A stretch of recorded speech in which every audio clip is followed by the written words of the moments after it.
ರಾಜ್ಯಪಾಲರ ವಿರುದ್ಧ ರಾಜ್ಯದ ವಿವಿಧೆಡೆ ಅಂದ್ರೆ ಎಲ್ಲೆಲ್ಲೂ ಕಿಚ್ಚು ಹೆಚ್ಚಾಗಿದೆ. ಅದೇ ರೀತಿ ವಿಜಯನಗರದಲ್ಲೂ ಕೂಡ ಗವರ್ನರ್ ವಿರುದ್ಧ ಪ್ರತಿಭಟನೆ ನಡೀತಾ ಇದೆ. ಗಾಂಧಿ ಚೌಕ್ನಿಂದ ಕಾಂಗ್ರೆಸ್ ನಾಯಕರು ಪ್ರೊಟೆಸ್ಟ್ ಅನ್ನ ಆರಂಭ ಮಾಡಿದ್ದಾರೆ. ಪ್ರಾಸಿಕ್ಯೂಷನ್ ವಾಪಸ್ ಪಡೆಯುವಂತೆ ಪ್ರತಿಭಟನೆಯಲ್ಲಿ ಒತ್ತಾಯಿಸಿದ್ದಾರೆ. ಬಿಜೆಪಿ ಹಾಗೆ ರಾಜ್ಯಪಾಲರ ವಿರುದ್ಧ ಧಿಕ್ಕಾರಗಳನ್ನ ಕೂಗಿ ಆಕ್ರೋಶವನ್ನ ಹೊರಹಾಕಿದ್ದಾರೆ. ಕಾಂಗ್ರೆಸ್ ಪಕ್ಷದ ಶಾಸಕ ಡಾಕ್ಟರ್ ಎನ್.ಟಿ. ಶ್ರೀನಿವಾಸ್, ಎಂಪಿ ಲತಾ ಮಲ್ಲಿಕಾರ್ಜುನ್, ಕಾಂಗ್ರೆಸ್ ಜಿಲ್ಲಾಧ್ಯಕ್ಷ ಸಿರಾಜ್ ಶೇಖ್, ಮಾಜಿ ಸಚಿವ ಪಿಟಿ ಪರಮೇಶ್ವರ್ ನಾಯಕ್ ಈ ಪ್ರತಿಭಟನೆಯಲ್ಲಿ ಭಾಗಿಯಾಗಿದ್ದಾರೆ. ಹಾಗೆ ಕೆಪಿಸಿಸಿ ಪ್ರಧಾನ ಕಾರ್ಯದರ್ಶಿ ರಾಣಿ ಸಂಯುಕ್ತ, ಕವಿತಾ ಈಶ್ವರ್ ಸಿಂಗ್ ಸೇರಿದಂತೆ ಅನೇಕರು ಭಾಗಿಯಾಗಿದ್ದಾರೆ. ಗಾಂಧಿ ಚೌಕ್ನಿಂದ ಕಾಂಗ್ರೆಸ್ ನಾಯಕರ ಪ್ರೊಟೆಸ್ಟ್ ಆರಂಭವಾಗಿದ್ದು, ಪ್ರಾಸಿಕ್ಯೂಷನ್ ವಾಪಸ್ ಪಡೆಯುವಂತೆ ಒತ್ತಾಯಿಸಿದ್ದಾರೆ. ಇದೇ ಸಂದರ್ಭದಲ್ಲಿ ಬಿಜೆಪಿ ಹಾಗೆ ರಾಜ್ಯಪಾಲರ ವಿರುದ್ಧ ಧಿಕ್ಕಾರಗಳನ್ನ ಕೂಗಿ ಆಕ್ರೋಶವನ್ನ ಹೊರಹಾಕಿದ್ದಾರೆ.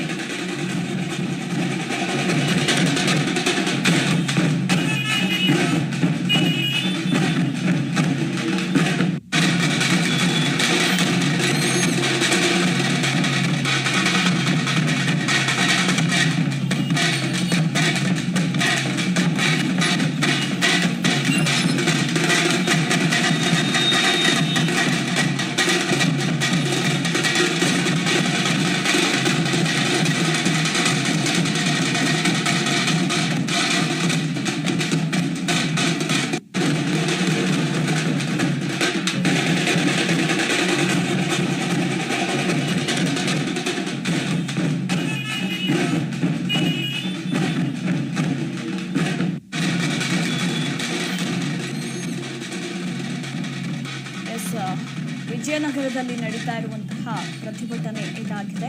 ಬಿಜೆಪಿ ಹಾಗೆ ರಾಜ್ಯಪಾಲರ ವಿರುದ್ಧ ಧಿಕ್ಕಾರಗಳನ್ನು ಕೂಗಿ ಆಕ್ರೋಶವನ್ನು ಹೊರಹಾಕಿದ್ದಾರೆ. ಪ್ರಾಸಿಕ್ಯೂಷನ್ ವಾಪಸ್ ಪಡೆಯುವಂತೆ ಒತ್ತಾಯಿಸ್ತಾ ಇದ್ದಾರೆ ಪ್ರತಿಭಟನಾಕಾರರು. ಕಾಂಗ್ರೆಸ್ ಪಕ್ಷದ ಶಾಸಕ ಡಾಕ್ಟರ್ ಎನ್.ಟಿ. ಶ್ರೀನಿವಾಸ್, ಎಂಪಿ ಲತಾ ಮಲ್ಲಿಕಾರ್ಜುನ್, ಕಾಂಗ್ರೆಸ್ ಜಿಲ್ಲಾಧ್ಯಕ್ಷ ಸಿರಾಜ್ ಶೇಖ್ ಹಾಗೆ ಮಾಜಿ ಸಚಿವ ಪಿಟಿ ಪರಮೇಶ್ವರ್ ನಾಯಕ್ ಈ ಪ್ರತಿಭಟನೆಯಲ್ಲಿ ಭಾಗಿಯಾಗಿದ್ದಾರೆ.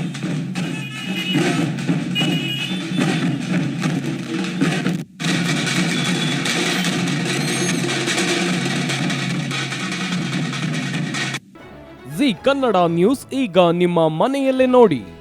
ಎಲ್ಲ ಕೇಬಲ್ಗಳಲ್ಲಿ ಈಗ ಲಭ್ಯ. Sun Direct 292, Jio TV 1334, U digital 162, city cable 51, GTPL 17, Abhishek cables 821, rock line telecommunication 51, Shri Basaveshwara number 60, Vinayaka digital number 53, in digital number 896ರಲ್ಲಿ. ನಿಮ್ಮಿಸ್ತದ ಜಿ ಕನ್ನಡ ನ್ಯೂಸ್ ನೋಡಿ ಆನಂದಿಸಿ.